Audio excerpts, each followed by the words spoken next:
Shalom, shalom, haleluya. Selamat pagi, terpujilah Tuhan kita.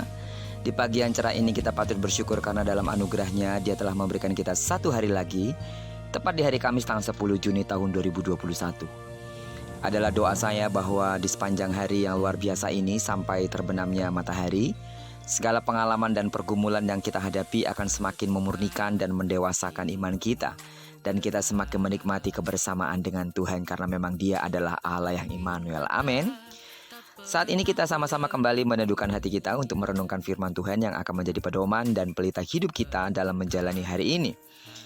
Firman Tuhan hari ini akan tetap kita ambil dari pembacaan 36 hari bersama kitab Bilangan. Dan hari ini kita telah memasuki hari yang ke-13. Itu artinya kita akan membaca kitab Bilangan pasal 13 ayat pertama sampai dengan ayat yang ke-33. Baiklah, sebagai pengantar renungan kita hari ini saya akan coba bacakan untuk kita ayat pertama sampai dengan ayat yang ketiga dengan judul perikop ke-12 pengintai.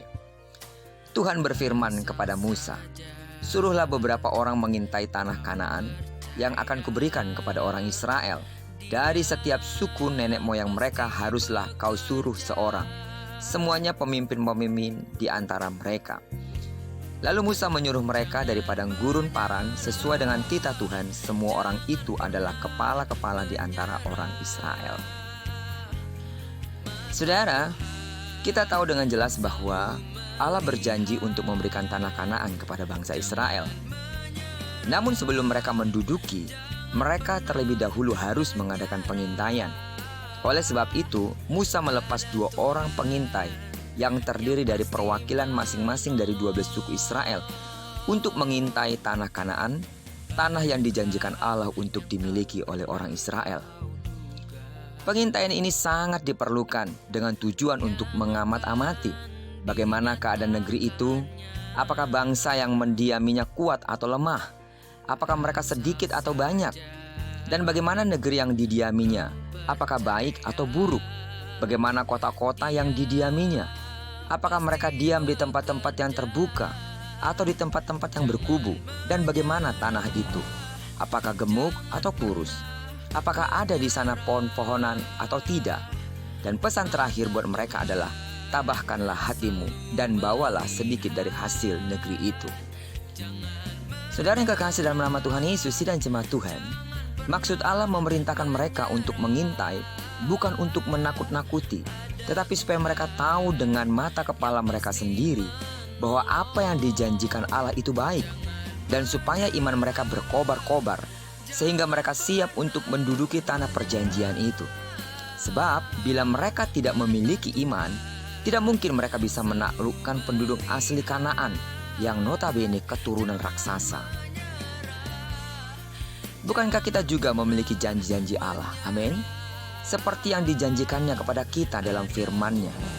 Tetapi ada banyak anak-anak Tuhan tidak bisa menikmati janji-janji Allah tersebut. Mengapa?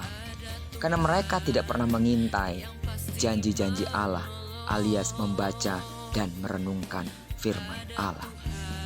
Sekali lagi, karena mereka tidak pernah dalam tanda kutip mengintai janji-janji Allah, alias membaca dan merenungkan firman Allah. Bagaimana kita tahu bahwa Allah berjanji menyembuhkan, menyelamatkan, memberkati, dan memelihara hidup kita bila kita tidak pernah membaca dan merenungkan janji-janjinya dengan tanda kutip mengintai janji-janji Allah? Anda akan tahu bahwa Allah berjanji, dan bila Anda sudah tahu, maka iman itu akan lahir di dalam hati dan roh kita. Dengan mengintai itu juga berarti mereka memindahkan tanah Kanaan ke dalam hati mereka untuk mereka miliki. Demikian juga dengan janji-janji Allah yang ada di dalam Alkitab. Kita harus mengintai agar apa yang dijanjikan itu berpindah dari tulisan-tulisan di atas kertas masuk ke dalam hati atau roh kita, dan itu menjadi kenyataan karena iman kita bertumbuh. Saudara yang kekasih di dalam nama Tuhan Yesus, sidang jemaat Tuhan, kalau bangsa Israel mengintai selama 40 hari, tetapi kita mengintai setiap hari. Amin. Tidak hari tanpa pengintaian. Berhenti mengintai berarti Anda tidak tertarik dengan janji-janji Allah. Pekerjaan mengintai janji-janji adalah pekerjaan memberi makan bagi iman Anda. Semakin Anda mengintai janji-janji Allah, percayalah, iman Anda akan semakin kuat dan semakin kuat.